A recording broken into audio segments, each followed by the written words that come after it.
Hello everyone and welcome back to your final home learning lesson for English. Today we are going to finish our book, and it's because you'll be starting a new one with me on Monday when everybody is back. So we got to this scene here and I will continue reading.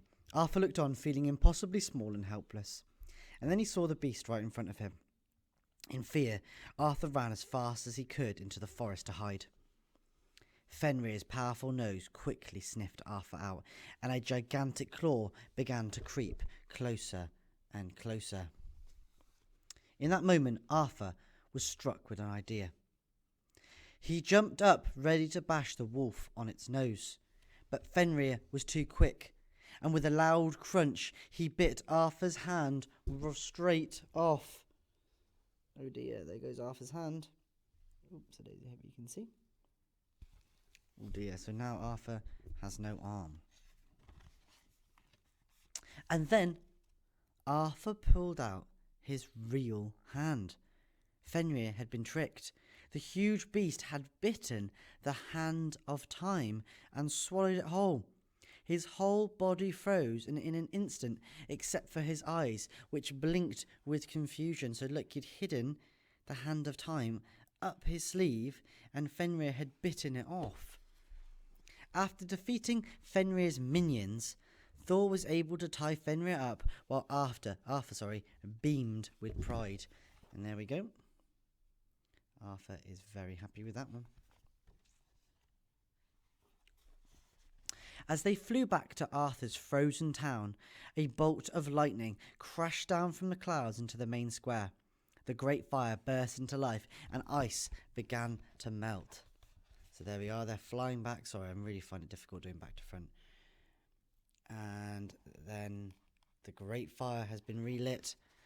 The townsfolk cheered and gathered around to hear Thor speak. Arthur went quietly over to Atrix with his journal full of the adventures and the creatures he had seen. When Thor explained that it was actually Arthur who had defeated Fenrir, they all went to celebrate with him, but by then he was already fast asleep. And so there we go. There it is. Okie dokie. And that is the tale of the very first brownstone. Maybe one day you will hear some of my ancestors' adventures, but until then, dear reader, I hope you go out and find some of your own, because sometimes the greatest heroes are the unlikeliest. And then we have lovely Mr. Brownstone and Arthur riding on that big bird. So your job today is going to be quite nice, because you finished the whole text, you've done a really good job, and now you've got to do a sort of summary of the text, and you're going to do that by creating a nice little comic strip. Okay, so we're going to have a little look, an example of a comic strip, and I'm going to leave it nice and open because you can choose which parts of the story you want to include. It's going to be a little bit of a challenge because there's not many boxes for you to fit all of the bits and pieces in. So let's jump over and see that straight away. Okay, so here is the comic strip. It is quite small. We've only got 6 boxes. 3 smaller ones here, 3 larger ones here along the bottom. So you're going to have to use your summarize basically, Viper, the main events of a book. Make a comic strip of the story and its key events. And I've included a little bubble here, and I've included a little sort of explosion thing that you can write things in if you need some extra space for some writing for some of these scenes. So I would break down the story into 6 parts. So really think about what were the key events in the story. Okay, so write those down first. Remember, Arthur is a little explorer. I wouldn't worry about putting Mr. Brownstone for now.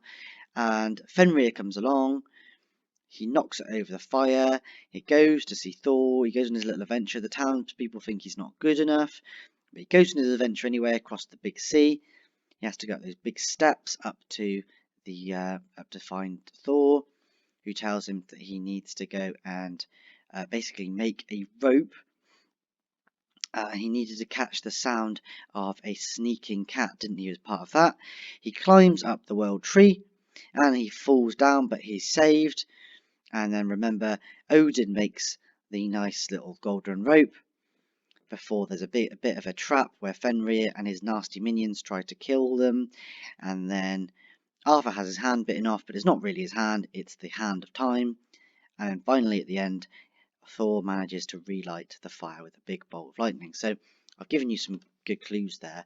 But try and think about the main events that happened. Okay, write a list first if I was you, and then you've got to choose wisely how you're going to write this in your boxes. So remember, you start from the start here, 1, 2, 3, 4, 5, 6, the ending should be here. Now, here is your little success criteria. Onomatopoeia, add the adverbs of time. Remember, use that year 3 and 4 document from yesterday if you want to help you to make sure you've included lots of things. Descriptive language for adjectives, wicked, cruel, horrifying, and lovely modifying adjectives as possible. Now I've included a little cutting here from Dennis the Menace, and I remember Mr. Nash used to love reading this in when I was a child, and this is a good example of something that you might want to use. So look at the little things that they've included here. They've included lots of splats. It's interesting how they've used a strange font here, and for example the whoosh of the man falling on the stairs, and that they've used the text within the picture.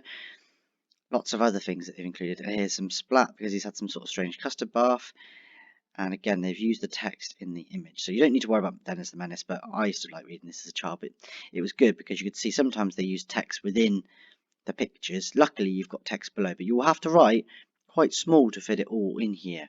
So think about your handwriting and maybe include what they've done here, some speech bubbles, if you want to include some little bits of speech, okay? And I've used these here because I thought it'd be nice to put some onomatopoeia in this bit, especially when you consider Arthur's hand being bitten off by Fenrir the wolf. Okay, so that's your job today. Try and make a lovely summary of everything that happens in the text.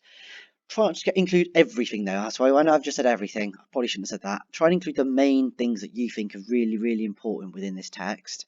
Okay, and try and add some colour. If you've got colouring pencils at home, that'd be beautiful. Love to see some nice little illustrations that you've done, and do your very best with this because it's your last English lesson before we get back to normal school again on Monday. Okay, thank you so much for engaging once again, guys, and I will see you very, very soon.